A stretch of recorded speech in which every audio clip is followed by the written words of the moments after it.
श्रीमद् भागवत कैसे समझा जाए कि ये श्रीमद् भागवत ठाकुर जी का स्वरूप है। तो एक छोटी सी कथा में सुनाया करता हूँ। एक काशी के बड़े अच्छे विद्वान पंडित जी थे। वह खूब भागवत जी का पाठ करते, नित्य प्रति भागवत जी पढ़ते रहते थे और कुछ काम धंधा नहीं करते थे, नित्य भागवत जी का ही पाठ करते। अब एक दिन गंगा जी के तट पर पाठ कर रहे थे। इनके घर पर कुछ संत पधारे। संतों ने कहा कि पंडित जी तो घर पर थे नहीं, पंडितानी जी थी। संतों ने कहा, हमने सुना है यहाँ बड़े ही अच्छे वेद पाठी ब्राह्मण का घर है, तो क्या आप हमें भोजन पवा सकते हैं। अब पंडितानी जी को मना करना पड़ा, क्योंकि घर में भोजन अब कुछ खाने को ही नहीं। पंडित जी तो दिन रात श्रीमद् भागवत का ही पाठ करते और कुछ काम करने नहीं जाते। संतों को मना करना पड़ा, परंतु वह जो पंडितानी जी थी ना, बड़ी दुखी हो गई। बताओ, आज हमारे घर से किसी ब्राह्मण को, किसी साधु संत को भूखा जाना पड़ा, हमारे कारण किसी को भूखा जाना पड़ा। बड़ी उदास हो गई। और जैसे ही पंडित जी आए, उनके हाथ में भागवत जी थी।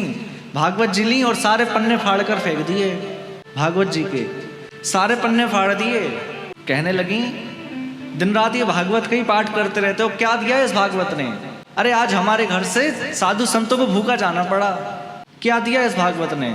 सारे पन्ने फाड़ दिए। पंडित जी बड़े उदास हो गए, रोने लगे और पुनः गंगा जी के तट पर जाकर बैठ गए। सारे पन्नों को समेट रहे हैं, इकट्ठा करके फिर से पाठ करने लगे। आंखों में से अश्रु बह रहे हैं, रो रहे हैं। हे भगवान, मैंने तो भागवत जी का पाठ किया है और कुछ नहीं किया। यदि मैंने सच्ची निष्ठा से पाठ किया है ना, तो आप कुछ कृपा करो। और एक बात कहूँ, भगवान अपने भक्तों का सब कुछ देख सकते हैं, बस रोना नहीं देख सकते।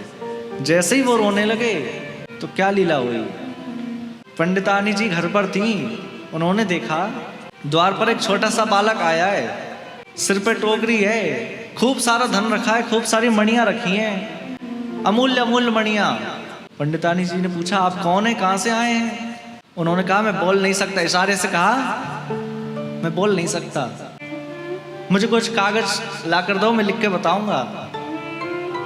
उसने, जो बालक था ना, पन्ना मंगाया और उस पर लिखा कि ये जो पंडित जी हैं, ये कई वर्षों से मेरे यहाँ नौकरी करते हैं, किसी को बताया नहीं आज तक। कई वर्षों से मेरे यहाँ नौकरी करते हैं, आज तक इन्होंने अपना धन भी नहीं लिया।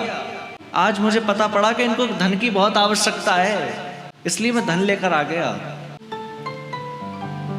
अब इतना सारा स्वर्ण देखकर, इतने सारे मणियां देखकर, इतना सारा धन देखकर तो पंडितानी जी आश्चर्य में पड़ गई। बताओ, मुझसे छुपकर जाते थे कहीं नौकरी करने। आज उनके सेठ का बालक आया था धन लेकर, आज तक मुझसे छुपा कर रखा। अब जैसे ही शाम हुई, पंडित जी ने सोचा कि अब घर चलें, हो सकता है थोड़ा क्रोध शांत हो गया हो। तो जैसे ही पंडित जी घर आए तो क्या देखते हैं, हाथ में आरती की थाल है, द्वार पर स्वागत करने के लिए खड़ी हैं। पंडित जी ने सोचा आज तो मेरा जन्मदिवस भी नहीं है, आज विवाह की वर्षगांठ भी नहीं है, और सुबह इतनी नाराज हो रही थी, ये सुबह इतनी क्रोधित हो रही थी, अचानक से क्या हो गया, अचानक से क्या हो गया।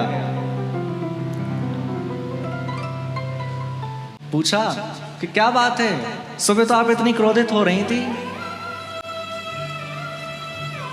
पंडितानी जी ने कहा, अब मुझसे झूठ मत बोलो, मुझसे छुपाओ मत, मुझे सब पता चल गया। तुम्हारे सेठ का बालक आया था, ये सब धन वही देकर गया है।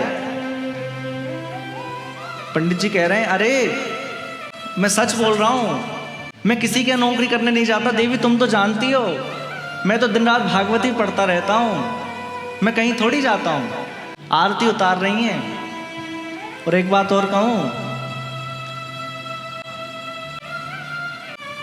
इन देवियों को खूब सारा धन ला कर दो, खूब सारा स्वर्ण ला कर दो, तो ये आरती उतारती हैं, खूब पूजा करती हैं। फिर ये अब पंडित जी तो बड़े आश्चर्य में है, ये कहां से धन आ गया, कहां से क्या है, ये सब कुछ समझ नहीं आ रहा। अरे देखो, अब पंडितानी जी कह रही हैं, झूठ मत बोलो, ये देखो लिख कर गया है।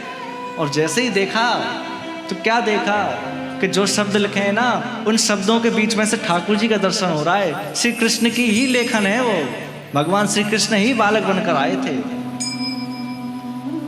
क्योंकि भैया हम किसी सामान्य जगह पर जाकर नौकरी करें तो वो हमारा धन नहीं रखते, तो हम तो श्रीमद् भागवत की नौकरी कर रहे हैं, फिर ये हमारा धन क्यों रखेंगे?